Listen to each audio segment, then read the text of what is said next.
मधुरा मंगला मोक्षप्रदा। हमारा औदार्य यह है कि कहीं से विचार आए तो हम उनका स्वागत करते हैं। सभी दिशाओं से जो विचार आए, प्रेरणाएं आए, उनका न केवल हमने आदर किया है, उन्हें अपने अभ्युदय श्रेष्ठ के लिए, अपने मांगल्य कल्याण के लिए, जीवन के उद्धार और जीवन की सिद्धि के लिए हमने उन्हें आत्मसात भी किया है।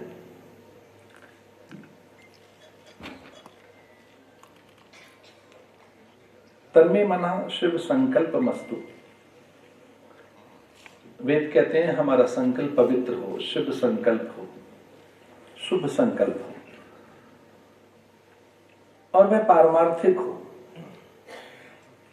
मैं वेदांत का अभ्यासी हूं, वेदांत का विद्यार्थी हूं।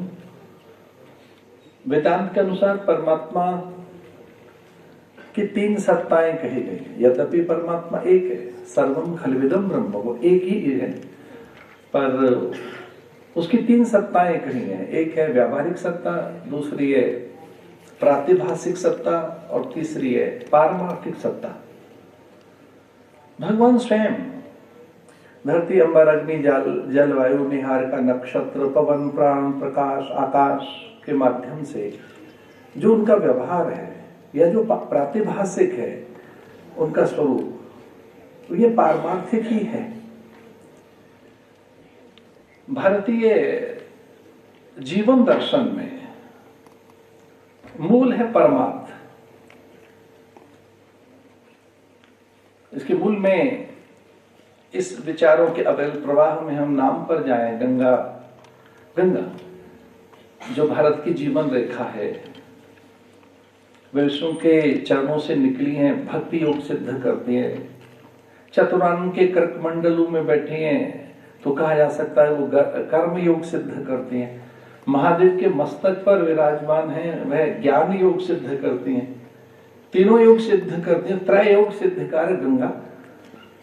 तो गंगाधार या गंगाधारा के नाम से ये एक अनुष्ठान जो स्वयं में एक परमार्थ है, वो तारक सत्ता है। गंगा चाहती है अविरलता, निर्मलता, शुचिता, उसके सातत्य में, उसके प्रवाह मानता में सातत्य बना रहे। कोई भी एक धारा सातत्य चाहती है। कोई नदी कुछ चाहती है, उसकी जो मूल और स्वाभाविक मांग है तो वो सातत्य है, अविरलता है, निरंतरता है। वैसे ही अगर ये विचारों का प्रवाह हमारा निरंतर रहे, उसमें सातत्य रहे, वो अविचल रहे, अविकल रहे, अबाध रहे, अविच्छिन्न रहे, निरंतर गतिमान रहे, तब निसंदेह है वो उसकी फलश्रुति कुछ और ही होती है। विचार ही हमें परिश्रित करते हैं, वो हमें प्रेरित करते हैं और वो हमारी दिशा और दशा भी तय करते हैं। एक बहुत अच्छे संकल्प के साथ, शुभ संकल्प के साथ, एक पारमार्थिक संकल्प के साथ आदरणीय त्रिवेंद्र सिंह जी ने ये एक उपक्रम, एक बड़ा एक आयाम स्थापित किया है। आयाम तो छोटा शब्द है, मैं कहूंगा एक दिव्य अनुष्ठान जो सामाजिकता के लिए है, समाज के परिवर्तन के लिए सोचा कैसे जा सके, अच्छा कैसे सोचा जा सके। और सच तो एक हम अपनी सोच का ही परिणाम है। हम जो भी हैं, हम मनुष्य जितने भी, हम अपनी सोच का उत्पाद हैं, हम सोच की फसल हैं और हम सोच की फलश्रुति हैं। ये सोच जो है विचार से पैदा होती है और विचारशील हम प्राणी देखा जाए तो अन्य पशुओं के पास, पंछी परिंदों के पास, जो भी प्राणी हैं उनके पास में विचार है तो केवल वो भोग वांछाओं के लिए है। वो भोग वांछाएं जिसके लिए शास्त्र कहता है आहार निद्रा भय मैथुनम। हम जितने प्राणी हैं अगर वो विचार भी करते होंगे तो वो आहार निद्रा भय और परिवार वृद्धि के लिए, वंश वृद्धि के लिए विचार है। पर मनुष्य के पास केवल आहार निद्रा भय और वंश वृद्धि तक का ही विचार नहीं है, ऐसा ही नहीं है। और यहाँ धरती पर विचारक रहे। पर भारत का एक वैशिष्ट है कि जहां उसने वेदों का आदर किया है, उपनिषदों और स्मृतियों का, आगम निगम ग्रंथों का वही उसने शून्यवाद कहने वाले बुद्ध का आदर किया है। अनिश्वरवादी दर्शन है जैन दर्शन, उनका आदर किया है। चार वाक का आदर किया है। ऋणम घृत्वा घृतम पवित यावत जीवम सुखम जीवित। ये हमारा आदर है। देखिए भारत का कि हमने द्वादश दर्शनों में, अनेक दर्शनों में, और मैं तो चकित हूं ये आपको कहते हुए कि पहला दर्शन ही पढ़ाया जाता है चार वाक का। जब दर्शन पढ़ता है तो चार वाक का। जैन ग्रंथों में अनिश्वरवाद है। एक बार तो ऐसा हुआ, आद्य शंकर से पूर्व ये कह दिया गया कि वेद कोई प्रमाण नहीं है, अप्रमाण वेद, वेद कोई प्रमाण नहीं है। भगवत भाष्यकार भगवान शंकराचार्य आए और उन्होंने कहा कि वेद प्रमाण है। और वहीं से धारा आती है विचारों की, जो आदरणीय सुरेखा डंगवाल जी ने कहा कि आओ आनो भद्रा, कि सब दिशाओं से आए विचार, आए सभी दिशाओं से। मुझे आपसे एक निवेदन करना है कि अगर मूलतः हम कुछ हैं तो विचारशील ही हैं। किसी के पास अधिक प्रखरता, तेजस्विता और उसके लिए वांग्मयता है तो मनुष्य है। जिस ढंग से वो अभिव्यक्त कर पाता है, जिस ढंग से वो सोच पाता है, जिस ढंग से वो विचार कर पाता है या कि उसे व्यवहार में लेकर आ पाता है, तो विचारों के कारण है। एक छोटा सा यहां से विचार में आरंभ करता हूं, तनिक सा। जिसके प्रकाशन से भय लगे उसे हमने पाप कहा। जिसकी गोपनीयता से गिलानी हो, प्रकाशन से भय लगे और उससे बचिए, वो ठीक नहीं है। ये विचार हमने दिया भारत में। आत्मा प्रतिकूलानी परिश्रम न समाचरे, वो अन्य किसी के साथ मत करो। हमने जब धर्म की व्याख्या की, अध्यात्म की व्याख्या की है, जीवन की सिद्धि और समाधान की ओर हम गए, जब लगा कि हमें पूर्णता कैसे प्राप्त हो, श्रेयस्पथ हमारा कैसे सिद्ध हो, हमारी सकल वांछाएं कैसे पूरी हो, भ्रम भय संशय और नाना प्रकार की विकलताओं से हम कैसे मुक्त हो, हमारे जीवन में कोई भ्रम न रहे, भय न रहे, संशय न रहे, तब उसके लिए ये विचार वहां से आया है। आत्मना प्रतिकूलानी परिश्रम न समाचरित। ये पहले विचार करो कि जो स्वयं को अच्छा नहीं लगता वो अन्य के साथ न करें, जो हमें अच्छा नहीं लगता। आत्मना प्रतिकूल, जो स्वयं को अच्छा नहीं लगता वो अन्य के साथ नहीं होना चाहिए, कभी ना हो दूसरों के साथ। ज्ञान की बात, ज्ञान का स्थान में सारस्वत परिषद में जहां के लिए कहा रहते ज्ञानान्न मुक्ति। केवल ज्ञान ही है जो व्यक्ति को मुक्त करता है, और वो कहीं से भी आए, विचार ही व्यक्ति को मुक्त करते हैं। जहां बड़ी सुंदर सी बात शास्त्र कहता है, मने मनुष्याणाम कारणम बंध मोक्षयो। मन ही मनुष्य के बंधन और मोक्ष का कारण है। मन माने विचार, मन ही मनुष्य के बंधन और मोक्ष का कारण है। पर भगवत पाद ने तो कहा ना, मैं मन हूं, न बुद्धि हूं, चित्त चेतना, गति मति, गुण धन प्रकृति, काय कलेवर, रंग रूप जाति कुल वंश गोत्र परंपरा, मैं नहीं हूं। ये तो विचार करके देखो कि आप हैं कौन। आइए एक बात मुझे आपसे कहनी है, कभी पूछो अपने आप से, को हम, मैं कौन हूं। ये विचार तो करके देखें। और उपनिषदों ने ये दृष्टि दी है कि ये पूछो पहले अपने से पूछो कि वो कौन, तुम हो कौन, मैं हूं कौन, को हम। और इसका उत्तर भगवान शंकराचार्य देते हैं, हमारे शास्त्र देते हैं, हमारा वेद देता है कि मैं पहले तो मन नहीं हूं। इतना बड़ा विचार भारत ने दिया है, मैं मन नहीं हूं। मनोबुद्धि अहंकार चित्तानि नाहम। पहले अपने पर विचार करो कि आप कौन है, आपका अस्तित्व क्या, आपकी सत्ता क्या, आपकी निजता क्या, आपकी व्यक्तिकता क्या है, मूलतः आप हैं क्या। अपने स्वरूप पर, अपनी सत्ता पर, अपनी निजता पर, अपने अस्तित्व पर एक बार तो विचार हो कि मैं कौन हूं। ये भारत ने दिया है कि मैं कौन हूं। ये भारत का विचार है। मैं देह नहीं हूं, मैं रंग रूप काय कलेवर नहीं हूं, गुण धर्म प्रकृति स्वभाव मैं नहीं हूं। मैं नहीं हूं रख नख रोम कूप त्वचा, मैं नेत्र जिह्वा मैं नहीं हूं, वाणी मैं नहीं हूं। मैं इससे परे की सत्ता हूं। मैं नित्य हूं, सनातन हूं, शाश्वत हूं, अजय हूं, अमर हूं और अनंत हूं। ये विचार भारत में दिया। मृत्यु मुझे छोटी नहीं है। कोई पूछे कि विचार आए कहां से हैं, सबल सशक्त अत्यंत स्वस्थ करने वाले, निर्द्वंद और निरापद जीवन जीने के लिए विचार आए कहां से हैं। भारत ने दिए विचार। जो आपकी निर्द्वंदता देते हैं, निश्चिंतता देते हैं, निर्भरता देते हैं, निर्भीकता बनाते हैं, निशंकता आपको देते हैं, आपको अजेयता और अनंतता देते हैं। मैं तो ये भी कहना चाहता हूं कि भारतीय विचार वो हैं जो आपको अनंतता, अजेयता और सनातनता का बोध कराते हैं कि आप अनंत हैं, अजेय हैं, अपराजित हैं। ये भारत से आते हैं विचार, वेदों से आए विचार। इस पे तो विचार करके देखें, को हम, मैं कौन हूं?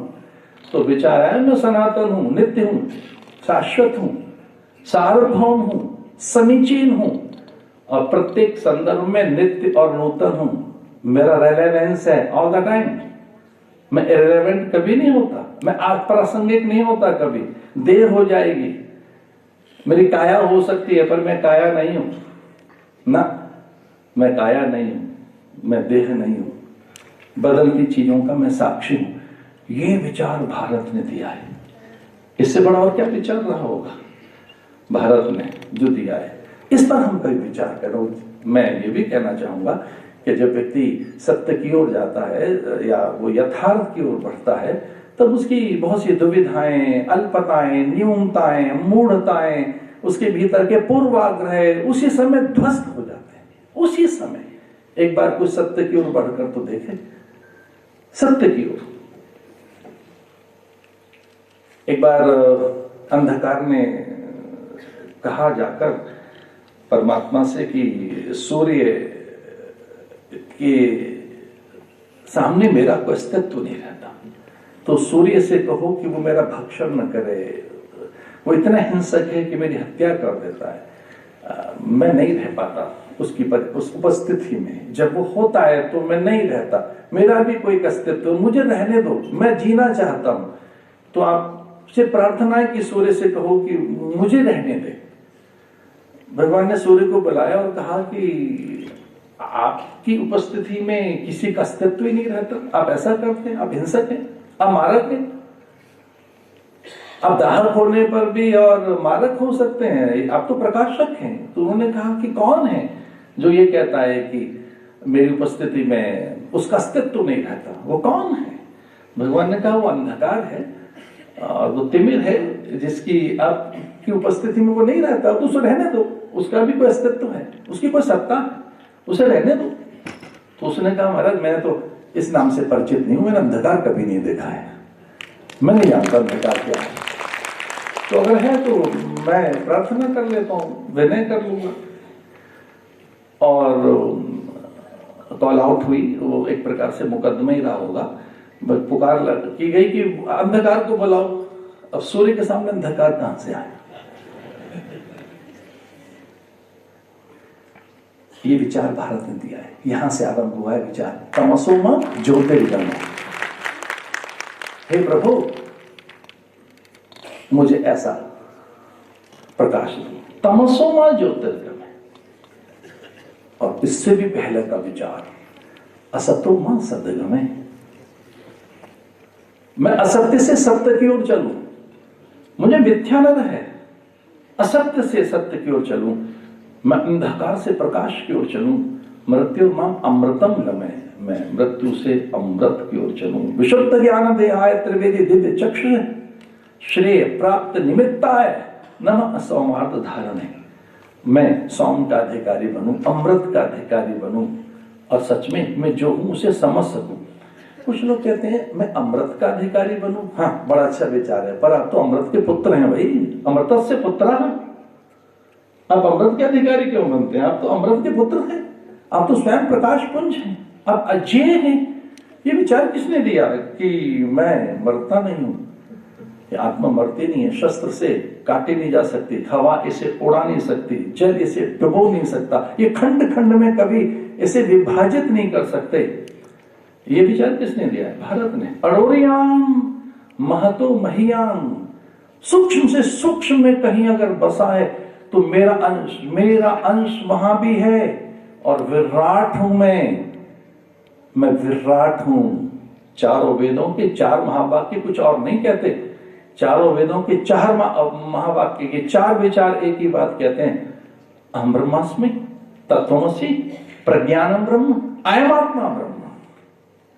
मैं नित्य हूं, मैं छोटा नहीं हूं, मुझे कोई छोटापन नहीं रह सकता, मुझे कोई संकीर्णता नहीं है, ना ना ना, मुझे कोई रोक नहीं सकता, मुझे कोई बाधा नहीं पहुंचा सकता, मैं अजेय हूं। तो मैं एक और बात कहना चाहता हूं, कभी ऐसा ही विचार करें कि मेरी पूर्णता कहाँ है, मेरी अनंतता कहाँ है, मेरी नित्यता कहाँ है, और वो मिलेगी गीता में। गीता में भगवान कहते हैं मनुष्यों के लिए कि तू अजेय है और मेरा अंश है, जैसा मैं सनातन तू सनातन है। और आजकल तो सनातन की बड़ी चर्चा है, और ये चर्चा भगवान ने गीता में छेड़ी थी युद्ध के मैदान में, ममई वांशो जीव लोके जीव भूत सनातन। ये भगवान कहते हैं कि तू पहचान तो सही, तू है कौन, तू सनातन है, सनातन। एक बालक रोने लगा, स्वाभाविक है, बच्चा पैदा हुआ तो रोएगा। जन्म मृत्यु जरा व्याधि दुख दोषानु दर्शनम, जन्म और मृत्यु के बीच में चार ही चीजें तो हैं। जन्म मृत्यु के बीच में रोदन है, पहले तो रोदन ही है, बालक पैदा होते रोता है, देखिए जन्म में ही रोदन है, पीड़ा है, जन्म के साथ ही रोदन है, जन्म के साथ दुख है। जन्म मृत्यु जरा व्याधि दुख दोषानु दर्शनम, जन्म में दुख है, रोदन है, जन्म के साथ ही। बालक रोने लगा और माँ ने फटकार लगाई, शुद्धोषि बुद्धोषि निरंजनोषि संसार माया। रोता है, फटकार लगाई और कहा तू रोने के लिए पैदा हुआ है, अपने सत्य को पहचान, तू कौन है। और मदालसा ने अपने बालक को ज्ञान कराया, और उसके बाद उसके जीवन में भ्रम, भय, संशय, विकलता, व्याकुलता, अल्पता, न्यूनता कुछ रही नहीं। सच मानिए, आपकी अनुमति के बिना कोई आपको व्यथित, चिंतित, आहत, मर्माहत और अपमानित नहीं कर सकता। विदाउट, आप परमिट करते हैं, आपको कोई प्रवोक करे और आपको हट जाए, ना ना, ऐसा हो नहीं सकता। आपको आपकी अनुमति के बिना कोई आहत नहीं कर सकता, व्यथित नहीं कर सकता, चिंतित और मर्माहत, पीड़ित और प्रताड़ित और बहिष्कृत नहीं कर सकता, कभी नहीं। और जीवन में वो बात कभी रही नहीं मदालसा के पुत्रों में, कभी नहीं रही। और जैसे ही 7वां बालक पैदा हुआ तो राजा ने हाथ जोड़ लिए कि 6 बालकों को जो ज्ञान दिया है वो ठीक है, पर 7वां बालक मुझे उत्तराधिकारी के रूप में चाहिए। ये जो वसुधा का वैभव, इसका विस्तार अंतहीन, दिग्दिगंत में मेरी कीर्ति, न केवल धरा और अंबर से भी अलग, इंद्र भी मुझे शीश झुकाता है, इस पूरे वसुधा के वैभव का एकमात्र भोक्ता ये 7वां मेरा पुत्र बनेगा। बस इसे विचार मत दे देना। तो बोले इसे सकारात्मक विचार न दूं, इसे विधेयक विचार न दूं, इसे यथार्थ का विचार न दूं। बोले ना, ऐसे विचार मत देना। और ये विचारों के का जो अविरल प्रवाह है, इसमें एक दिन ऐसा हुआ, एक पुरानी कथा सुना रहा हूं। राजा ने हाथ जोड़ लिए, अपनी रानी से कहा कि देख, इसे सही विचार मत देना। तो कौन से विचार? दुनियावी विचार, सांसारिक विचार, विषयों के विचार, संग्रह संचय भंडारण के विचार, ये संग्रह करे, संचय करे, यशस्वी बने, तेजस्वी बने, अस्त्र शस्त्र के विचार, स्थापत्य वास्तु के विचार भी कभी देना, श्रृंगार का विचार। और सच मानिए, उसने सद्विचारों से मुंह मोड़ लिया, सद्विचार से मुंह मोड़ लिया, यथार्थ के विचारों से मुंह मोड़ लिया। बालक अज्ञानी पैदा हुआ, बार बार रोता था, झींकता था, बिलखता था, चिंतित होता था, कितने युद्ध हार गया क्योंकि सही विचार नहीं मिला। आजकल एक बड़ी चर्चा है कि पॉजिटिव रहिए, सकारात्मक सोचो। मैं इसका समर्थन नहीं करता, नहीं। कुछ लोग कहते हैं कि सकारात्मक रहिए, बी पॉजिटिव। नहीं भाई, मैं इसका समर्थन नहीं करता। सकारात्मक मत रहिए, रियलिस्टिक रहिए, यथार्थवादी रहिए। Don't think positive, no no no no, मत सोचो पॉजिटिव, रियलिस्टिक सोचिए, सही सोचो। ये एक उर्दू का शब्द है मुलम्मा, सकारात्मक में मुलम्मा चढ़ा रहे हैं, आप कोटिंग कर रहे हैं, छुपा रहे हैं, गुडी गुडी है, जो अच्छा सा हो जाएगा, ठीक है, देखा जाएगा। नहीं नहीं नहीं, किसी प्रकार के आवरण में अपने को नहीं रखना। जो सत्य है वो सत्य है, किसी आवरण में ढक मत लेना अपने को, छुपाना नहीं। नहीं नहीं नहीं, संधि भी जब हम कर रहे होते हैं तब उसमें हमारी दुर्बलता होती है। मैं ये नहीं कहता संधि मत करिए, लेकिन अगर आप सच्चे हैं तो दूसरा संधि करेगा आपके साथ, आप नहीं करेंगे, दूसरा आपके अनुसार चलेगा। पहले हो सकता है कि आपकी आलोचनाएं हो सकता है कि कुछ लोग पीछे छूट जाएं, हो सकता है कि लगे कि आप अकेले पड़ गए हैं, लेकिन आप सत्य के साथ हैं, कर्मा आपके पीछे होगा। क्या विचार करें? विचार क्या करें? विचार सत्य का करना है। तो जो सत्यनिष्ठ है वही प्रतिष्ठित है। मैं पुराणों की भी चर्चा करता हूं, पुराणों का गायन करता हूं, बल्कि पुराणों की तो मैं कथाएं करता हूं। एक सूत्र हाथ लगा, कौन समृद्ध है, स्वस्थ है, कौन जयी है, पराक्रमी है, कौन है जो अत्यंत सामर्थ्यवान है, कौन है जिसके पास अतुल्य तेज है, अतुल्य सामर्थ्य है, कौन है जो जीता नहीं जा सकता, कौन है जो शुभता से भरा हुआ है। एक सूत्र आता है, पुराण में आता है, सत्यानुसारणी लक्ष्मी। जो सत्य प्रतिज्ञ है, सत्यनिष्ठ है, उसी के पीछे लक्ष्मी अनुसरण करती है, उसका अनुगमन करती है, अनुशीलन करती है, अनुवर्तन करती है उसका। इसलिए एक विचार सत्य का भी है। तो जितना आप सत्यनिष्ठ रहेंगे, जितना साहसी रहेंगे और जितना ज्ञान संपन्न रहेंगे, शील संपन्न रहेंगे, जितने अधिक आप नैतिक रहेंगे, जितने अधिक आप जितेंद्रिय रहेंगे, उतने आप प्रसन्न रहेंगे। जितेंद्रिय, प्रसन्न आत्मा, हु इज हैप्पी? जिसने अपनी इंद्रियों को जीत रखा है वही तो प्रसन्न है। हमारे विचार इस तरह के हैं, भारतीय विचार, कि हम इंद्रियों को जीते, संग्रह संचय के लिए नहीं, भूमि विस्तार के लिए नहीं है हमारे, बिल्कुल नहीं है। पूरे विश्व को अपना मानने के विचार हैं। सब स्वस्थ रहें, निरोगी रहें, निरापद जीवन जिए, सभी के लिए कामना की है। भारतीय विचारों में कहा है सर्वे भवन्तु सुखिनः, सर्वे भवन्तु सुखिनः। किसमें सुख है? कौन कौन सुखी रहे? लोकाः समस्ताः सुखिनो भवन्तु। एक लोक नहीं, लोकाः, not only this planet, not only this earth. अरे आकाशगंगा के सबसे निकट के तारे को अगर पढ़ने जाए तो 880 धरती उसमें समाई हुई है। ये तो नासा के वैज्ञानिकों ने अभी बताया था।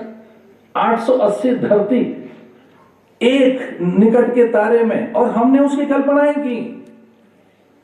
लोकाः समस्ताः सुखिनो भवन्तु। एक प्लेनेट नहीं, एक यूनिवर्स नहीं, पता नहीं कितने महतोमहीयान, अरुणयान, इलेक्ट्रॉन, प्रोटॉन, न्यूट्रॉन की जो आज चर्चा हुई है। कुछ दिन पहले एक नया समाचार आया था, गॉड पार्टिकल हाथ लग गया उनके। हमने कहा चलो कुछ तो हाथ लगाओ उनके। गॉड पार्टिकल माने क्या? जो अनश्वर है वही तो। अनश्वर माने सनातन तत्व हाथ लगाए क्या? और हाँ, अब वैज्ञानिक कह रहे हैं कोई एक सनातनता है कहीं, वो तो हमें भगवान ने बताया कि तू सनातन है। ममई वांशो जीवलोके जीव भूत सनातन, तू मेरा सनातन अंश है, तू उतना ही ताकतवर है जितना मैं हूं। तो विचार कर इसका, किसका? अपनी अजेयता का, अपने होने का, अपनी विद्यमानता का। और जैसे हमने वो विचार किया तो उपनिषदों में आया ब्रह्मविद ब्रह्मैव भवति। जो उसका विचार कर लेता है वो वही हो जाता है। विचार पूर्णता की ओर लेकर जाता है, समग्रता की ओर लेकर जाता है, नित्यता की ओर लेकर जाता है। बड़ी अच्छी बात कही हमारे आदरणीय त्रिवेंद्र जी ने कि प्री वेडिंग वो हो रहे हैं, अलग अलग अनुष्ठान हो रहे हैं, प्री वेडिंग चर्चाएं, प्री वेडिंग आयोजन, प्री वेडिंग काउंसलिंग की बात एक नई सोच है। हमने नहीं सोचा इससे पहले, तो बहुत ही बड़ी सोच है आपकी प्री वेडिंग काउंसलिंग कि पहले सोचा जाए। और वृक्षों के बारे में अभी तो संघ का भी एक पूरा आयाम है प्रकृति पर्यावरण के लिए। इस धरती पर भारी पेड़ कटे हैं और हमारे यहाँ ये विचार रहा है पेड़ों को लेकर 10 पुत्र समा कन्या। हमारे यहाँ कन्याओं को बहुत आदर दिया गया है। 10 बेटों के बराबर एक कन्या है। 10 पुत्र समा कन्या, शतपुत्र समो तरु। हमारे यहाँ तक पेड़ का आदर किया है कि 10 बेटों के बराबर एक बेटी है, पर 100 बेटों के बराबर एक पेड़ है। 100 बेटों के बराबर। तो अगर आपकी चिंता पर्यावरण की है तो बहुत अच्छी बात है, आपने वृक्ष लगाने की बात कही है और वो लगनी चाहिए। वृक्ष की महिमा क्या नहीं है, और मैं जब परमार्थ की बात कर रहा था तो परमात्मा में अपना परमार्थ वृक्ष से ही प्रसारित किया। सबसे पहले तो पेड़ ही है, और जिस विचारधारा के पोषक, संरक्षक, संवर्धक और संवाहक हैं आप, वो कमल का फूल पहले है, ब्रह्मा बाद में है। वो कमल तो पहले ही है, कमल पे बैठे ब्रह्मा जी तो है पहले वनस्पति। क्या है पेड़? एक वृक्ष की छाल, छाया, गोंद, बलकल, हरितिमा, गंध, सुगंध, मकरंद, उसकी आर्द्रता, उसी की आर्द्रता तो पर्जन्यों को आकर्षित करती है। उसमें आर्द्रता न हो तो बादल कौन से आए? बादलों को आने का न्योता कौन देता है? बादलों को बरसने के लिए बाध्य कौन करता है? वृक्ष की आर्द्रता। देखो तो सही, पेड़ देता क्या है? सूखने के बाद वो उदर की अग्नि को शांत करने के लिए ईंधन या कि समिधा, या गौंद, छाल, छाया, बलकल, हरितिमा, गंध, सुगंध, मकरंद क्या नहीं है वृक्ष के द्वारा?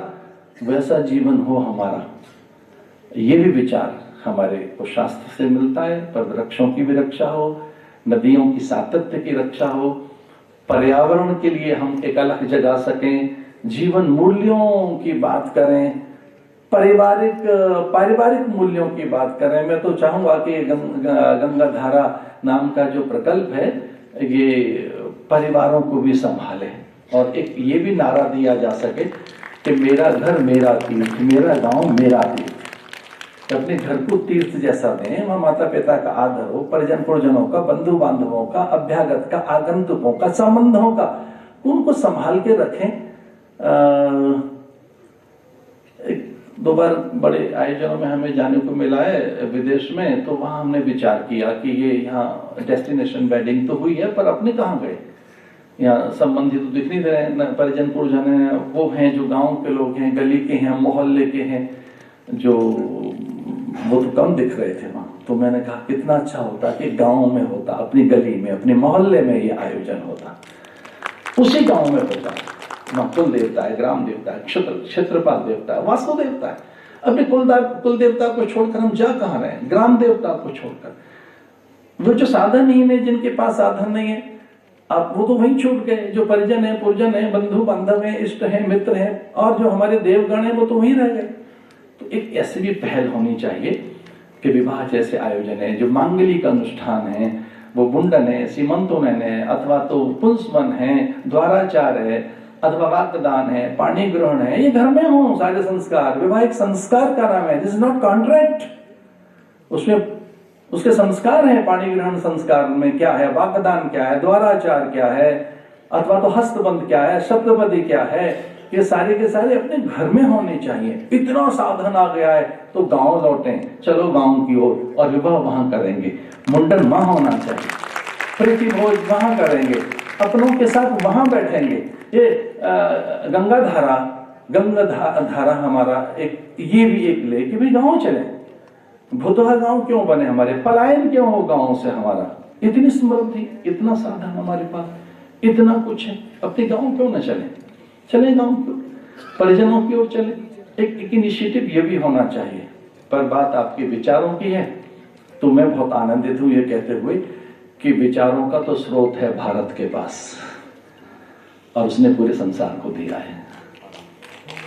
पश्चिम ने हाथ पसार कर लिया है। वो पश्चिम के जितने भी विद्वान रहे, वैज्ञानिक रहे, मैं आदर करता हूं फ्रांसिस का, गेटे का, हक्सले का, मेरे मन में बहुत आदर है, कन्फ्यूशियस का बहुत ज्यादा आदर है, ताओ का। हम क्यों अनादर करें उनका? लेकिन एक बार वो उपनिषद पढ़कर तो देखें,